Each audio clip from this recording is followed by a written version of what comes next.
हो अनुपदा, ही ऑफर वाढवून देणार होते त्याचं काय झालं? किती दिवस पाहिजे तुला सांग फक्त. हा महिना पूर्ण देऊन टाका. चल दिली. 31 ऑगस्ट 2026 पर्यंत जी नर्सरीमध्ये ऑफर चालू आहे ती ऑफर आपण देऊन टाकली. मानसिंग म्हणतोय म्हणून नाही, कस्टमरची देखील मागणी होती आणि त्याच्यासाठी आपण आता ही ऑफर पूर्ण हा महिना संपेपर्यंत म्हणजेच 31 ऑगस्ट 2026 पर्यंत ही ऑफर आपण आहे अशी चालू ठेवूया.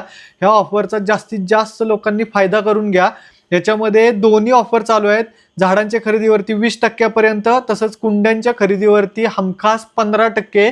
आणि तिसरी ऑफर जी आपण ह्या वर्षी फक्त दिली होती 15 ऑगस्ट निमित्त, जी की होती केशर आंब्यावरती. 2 आंबा घेतला की 1 आंबा फ्री, 3 आंबा घेतला की 1 आंबा फ्री, 4 आंबा घेतला की 1 आंबा फ्री. ही देखील ऑफर आपण आहे अशी कंटिन्यू करूया 31 ऑगस्ट 2026 पर्यंत. मानसिंग आत्ता माझ्याकडे आला आणि म्हणायला लागला ऑफर वाढवून द्यायला लागते. त्याच्यासाठी ही आपण आता ऑफर वाढवत आहोत मित्रांनो. याची सगळ्यांनी नोंद घ्या आणि जास्तीत जास्त फायदा करून घ्या. धन्यवाद.